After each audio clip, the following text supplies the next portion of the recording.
اسلام ایک مکمل دین ہے، اسلام ایک مکمل ضابطہ حیات ہے۔ یہ ہمیں صرف عبادات کا طریقہ نہیں سکھاتا،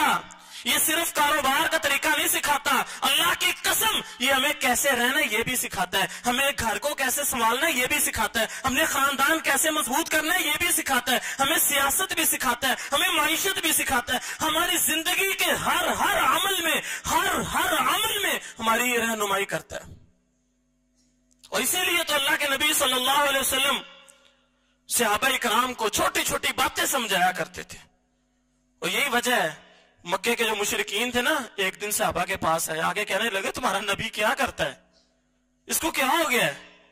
یہ تمہیں کس طرح کی باتیں بتاتا ہے، تمہیں یہ بتاتا ہے کہ واش روم میں کیسے جانا ہے، بیت الخلاء میں کیسے جانا ہے، باتھ روم کو کیسے استعمال کرنا ہے، استنجا کیسے کرنا ہے، یہ کیسا نبی ہے، کیسی باتیں بتاتا ہے۔ کیوں؟ اللہ کے نبی صلی اللہ علیہ وسلم کا طرز عمل یہ تھا، حدیث میں آتا ہے کہ اللہ کے نبی صلی اللہ علیہ وسلم نے جب قضاء حاجت پہ جانا ہوتا تھا نا، بڑی دور چل کے جایا کرتے تھے۔ حدیث میں آتے اتنی دور چلے جاتے تھے کہ وہاں تک نظریں نہیں پہنچ سکتی، دور چل جاتے، دور جا کر بھی پھر ایسے نہیں بیٹھ جاتے کہ مجھے کون سا کوئی دیکھ رہا، نہیں، دور جا کر بھی کسی درخت کی اوٹ لیتے یا کسی پتھر کی یا کسی دیوار کی کسی چیز کی اوٹ لے کر چھپ کر بیٹھتے تاکہ مجھے کوئی دیکھ نہ لے۔ اور پھر صرف بیٹھتے نہیں بلکہ پھر طریقہ بھی بتایا کہ بیٹھنا کیسے ہے، نہ منہ کعبے کی طرف کرنی نہ پشت کعبے کی طرف کرنی ہے۔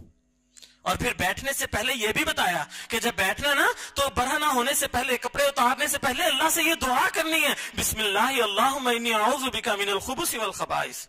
اللہ میں تجھ سے پناہ مانگتا ہوں خبیث جنوں سے، خبیث جننیوں سے، مجھے اللہ ان کے شر سے محفوظ رکھی۔ کیوں؟ ابھی آپ برہنہ ہوں گے، ناپاکی کی حالت میں آئیں گے، تو یہ موقع شیطان جنوں کے لیے بڑا ہی پرفیکٹ موقع ہوتا ہے حملہ کرنے کا، ناپاکی بھی ہے، برہنہ بھی ہے، شیطان جن جنہیں نقصان پہنچا سکتے ہیں۔ تو پہلے اللہ سے دعا مانگ لی، اللہ میں اپنے آپ کو تیری پناہ میں لیتا ہوں، اللہ مجھے پناہ دے دے، اللہ مجھے بچا لے ان شیطان جنوں جننیوں سے۔ پھر بیٹھ گئے۔ پھر اللہ کے نبی صلی اللہ علیہ وسلم نے یہ بھی بتایا کہ جب پاکی صاف کرنی، طہارت حاصل کرنی، استنجا کرنے کے لیے غلاظت دھونے کے بعد 3 دفعہ اپنے اعضاء کو دھونا ہے، اس کو صاف کرنا ہے، پاکی حاصل کرنی ہے۔ پھر یہ بھی فرمایا اگر پانی میسر نہیں ہے تو طاق عدد کے اندر پتھر استعمال کرنے، 3، 5 یا 7 جفت عدد کے پتھر استعمال نہیں کرنے۔ اور پھر اس کے بعد جب اٹھنے، اٹھ کے دعا کرنی ہے، غفرانک غفرانک غفرانک، اللہ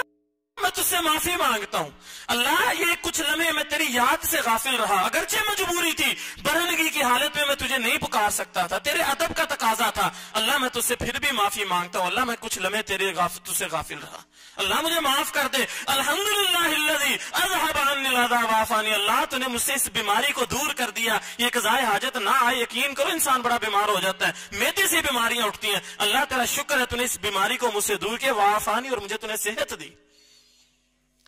تو کفار مکہ آ کر کہنے لگے تمہارا نبی کیسے ہے، یہ تمہیں استنجے کے بھی طریقے بتاتا ہے، یہ تمہیں واش روم کے بھی طریقے بتاتا ہے۔ تو اللہ کے نبی صلی اللہ علیہ وسلم کے صحابہ خوش ہوتے تھے، آگے سے کہتے تھے اللہ تیرا شکر ہے کہ تو نے ہمیں ایسا نبی دیا جو ہماری ہر معاملے میں ہماری رہنمائی کرتا ہے۔ کیوں؟ کہتے ہیں ہم پہلے پتہ کیا کرتے تھے، یقین کریں آپ نے سنا ہوگا، خانہ کعبہ جس کے گرد مرد اور عورت بالکل برہنہ ہو کر طواف کرنا باعث عزت سمجھتے تھے، آپ اندازہ لگائیں،